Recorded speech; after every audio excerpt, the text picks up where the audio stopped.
Good morning everyone. पिछली class में हमने देखा, हम पढ़ रहे थे परमाणु के बारे में।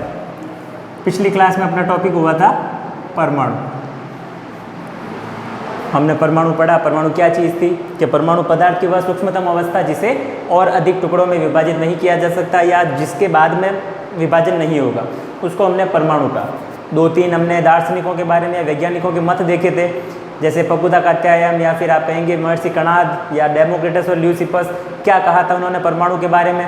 इनके अनुसार कि परमाणु वह सूक्ष्मतम भाग है या फिर पदार्थ को विभाजित करते जाएं तो वह एक अवस्था ऐसी आएगी जब वो विभाजित होना बंद हो जाएगा। उसी को नाम दिया गया था परमाणु। आज हम उससे आगे चलते हुए टॉपिक लेते हैं परमाणु की संरचना।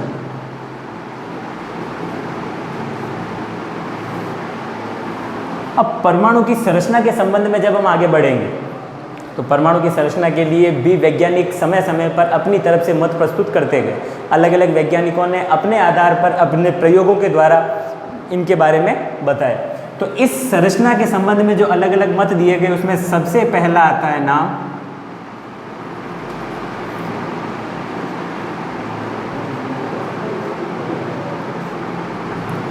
डाल्टन का परमाणु सिद्धांत। डाल्टन का परमाणु सिद्धांत। ऐसे देखा जाए तो परमाणु की खोज का या आविष्कार का श्रेय भी डाल्टन, पूरा नाम है जिनका जॉन डाल्टन, इन्हीं को दिया जाता है। परमाणु की खोज का श्रेय भी जॉन डाल्टन को ही जाता है।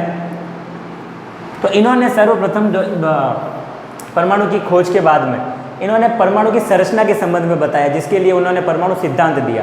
अब परमाणु सिद्धांत जो इन्होंने दिया उसके कुछ मुख्य बिंदु थे। पहला बिंदु कहता है प्रत्येक पदार्थ छोटे छोटे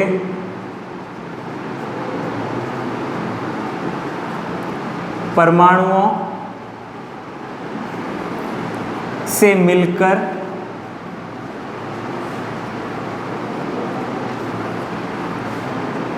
बने होते हैं।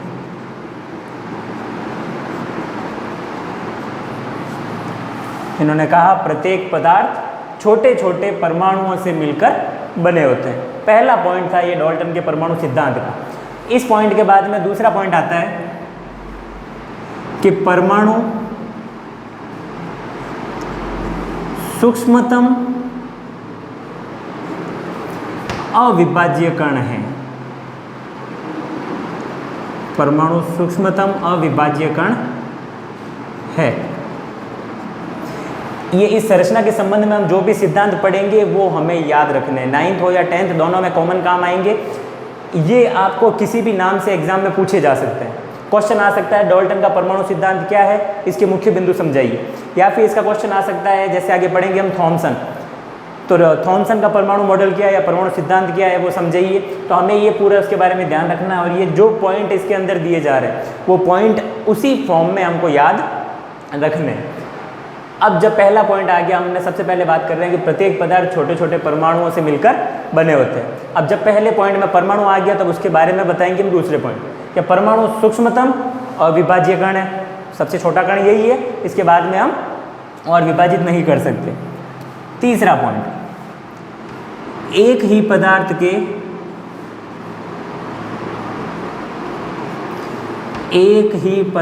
के सभी परमाणु, एक ही पदार्थ के सभी परमाणु आकार, संरचना व रासायनिक गुणों में एक समान होते हैं। एक समान होते हैं। तीसरे पॉइंट में इन्होंने कहा कि अगर एक ही पदार्थ की हम बात करें तो उस एक ही पदार्थ के जितने भी परमाणु हैं उस पदार्थ के अंदर वो सभी आकार में, संरचना में और रासायनिक गुणों में एक समान होंगे। इसको चौथे पॉइंट के बाद में अपन एक साथ समझेंगे। चौथा पॉइंट कहता है कि अलग अलग पदार्थों अलग अलग पदार्थों के परमाणु आकार, संरचना,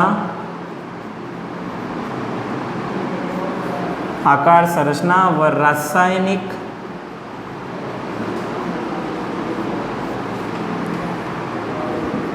गुणों में भिन्न भिन्न होते हैं। तो लीजिए, अब अपन जब बात कर रहे हैं आगे भी यहाँ तक पहुँचे हैं, तो एक ही पदार्थ के सभी परमाणु आकार, संरचना और रासायनिक गुणों में समान है, जबकि अलग अलग पदार्थों के परमाणु आकार, संरचना और रासायनिक गुणों में भिन्न भिन्न होते हैं। एग्जाम्पल लेते हैं। मान लीजिए मेरे पास में ये एक पदार्थ है, तीसरे पॉइंट को पहले एक्सप्लेन कर रहा हूँ। ये एक पदार्थ है, तो ये पदार्थ है तो कोई ना कोई परमाणु से मिलकर बने। इसके अंदर या इस पदार्थ के जितने भी परमाणु हैं, इस पदार्थ के जितने भी परमाणु हैं, वो सभी परमाणु आपस में एक समान है, आकार में, संरचना में और रासायनिक गुणों में। इस पदार्थ के, एक ही पदार्थ है तो सारे परमाणु आकार, संरचना और रासायनिक गुणों में एक समान है। अब चौथे पॉइंट की बात करूं मैं, तो अलग अलग पदार्थ, इस बार हम दो अलग अलग पदार्थ लेंगे। ये अलग पदार्थ, ये एक अलग पदार्थ। अब इन दोनों के परमाणु आपस में कभी भी सेम नहीं होंगे। इसके सारे एक जैसे हो सकते हैं, लेकिन इन दोनों के परमाणु आपस में सेम कभी भी नहीं होंगे। ये गुणों में भी अलग होंगे, संरचना में भी अलग होंगे और रासायनिक आकार में भी अलग होंगे। जैसे हम कहते हैं कि एक सिक्स क्लास है, तो उस क्लास में जितने भी बच्चे हैं उन सब का सिलेबस सेम होगा, पीरियड्स लगने की टाइमिंग सेम होगी, उनके टीचर सेम होंगे। वहीं अगर अपन 6 को कंपेयर करें किसी दूसरी क्लास 9th क्लास से, तो ये वाला पॉइंट आ जाएगा, अलग अलग परमाणु यानी कि अलग अलग क्लास हैं। अब 6 के बच्चों का सिलेबस अलग है, 9th के बच्चों का सिलेबस अलग है। 6 के टीचर्स अलग होंगे, उनके पीरियड की टाइमिंग अलग होगी। 9th के बच्चों के सिलेबस, पीरियड और टीचर्स टाइमिंग अलग अलग होगी। तो ये पॉइंट है परमाणु सिद्धांत के बारे में डाल्टन के अनुसार। और इसके बाद में एक पॉइंट और बनता है, यहाँ ऊपर लिख देता हूँ मैं,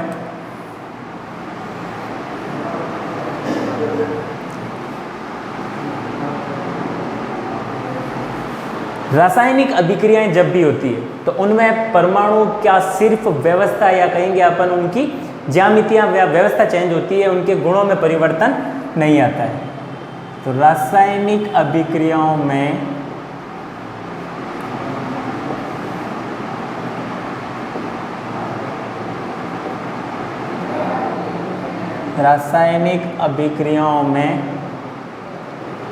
परमाणु की व्यवस्था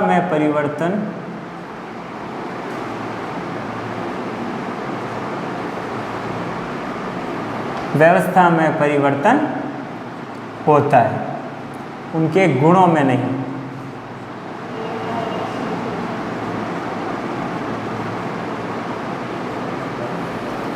तो डाल्टन के अनुसार, डाल्टन ने जब परमाणु की संरचना के बारे में बताया तो उन्होंने कुछ सिद्धांत बताए।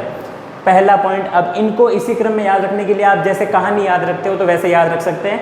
प्रत्येक पदार्थ छोटे छोटे परमाणुओं से मिलकर बने होते हैं। पहला पॉइंट हो गया जिसमें बात कर रहे हैं पदार्थ के अंदर छोटे छोटे परमाणु उपस्थित है। जब परमाणु आ गए तो हम बात करेंगे वो कैसे हैं। सेकेंड पॉइंट उससे अगला, तो परमाणु सूक्ष्मतम अविभाज्य कण है। सूक्ष्मतम यानी कि बहुत ही छोटे, अविभाज्य जिनको विभाजित नहीं कर सकते। अब उसके बाद में बात करेंगे कि एक ही पदार्थ के सभी परमाणु आकार, संरचना, रासायनिक गुणों में समान होंगे। वही एग्जाम्पल जो अपन ने कहा था, एक ही क्लास के बच्चों का सिलेबस भी सेम होगा, टीचर्स भी सेम होंगे, पीरियड्स का टाइमिंग भी सेम होगा। फोर्थ पॉइंट, अलग अलग पदार्थ के परमाणु आकार में, संरचना में और रासायनिक गुणों में भिन्न भिन्न होंगे। अलग अलग क्लासेस, टाइमिंग अलग होगी, सिलेबस अलग होगा, टीचर्स अलग होंगे। तो ये इसके बारे में। और पांचवा पॉइंट लास्ट कहता है कि रासायनिक अभिक्रियाओं में परमाणुओं की व्यवस्था में परिवर्तन होता है और उनके गुणों में नहीं। अब जब डाल्टन ने इनके बारे में बताया तो उन्होंने ये एक भी चीज़ प्रयोगों के द्वारा सिद्ध नहीं की थी, वो सिर्फ उनके मन का विचार था, उनके मन की परिकल्पना थी, सोच थी। लेकिन विज्ञान प्रयोगों को मानती है, सिद्धांतों को मानती है। तो अब जब उनके इन प्रयोगों के, इन सिद्धांतों के जो भी बिंदु थे, ये सारे के सारे दार्शनिक विचार थे, केवल उनकी परिकल्पना, उन्होंने एक भी बिंदु को प्रयोगों के द्वारा प्रमाणित नहीं किया। तो इसलिए आने वाले समय में, आगे के टाइम, डाल्टन के सिद्धांत को नगण्य यानी कि खारिज कर दिया गया। परमाणु की संरचना के संबंध में इस सिद्धांत को नहीं माना गया, लेकिन इन्होंने जो वो 5-6 पॉइंट बताए थे वो बाकी वाले वैज्ञानिकों के लिए बहुत ही महत्वपूर्ण सिद्ध हुए। अन्य वैज्ञानिक जो आगे आए, जिन्होंने परमाणु के संबंध में जानकारी ज्ञात की, अन्य वैज्ञानिकों के लिए आधार बन गए।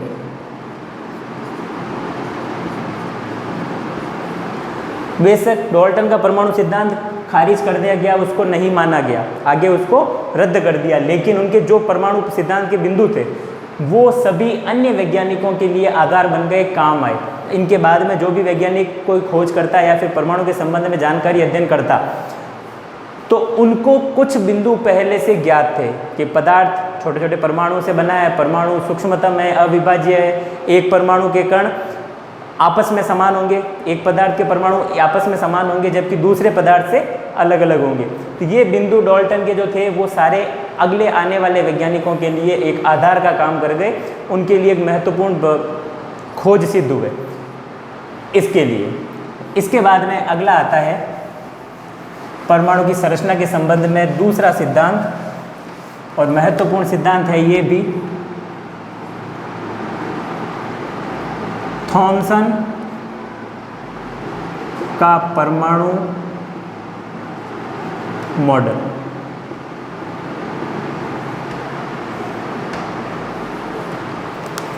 अब जब डाल्टन ने परमाणु के बारे में बताया, उनके सिद्धांतों को आगे नहीं माना गया, तो उसको प्रैक्टिकली या फिर परमाणुओं के संरचना के बारे में प्रयोगात्मक रूप से बताने के लिए अगले वैज्ञानिक आए थॉमसन, और उन्होंने परमाणु की संरचना के संबंध में एक मॉडल प्रस्तुत किया, एक प्रतिरूप बताया।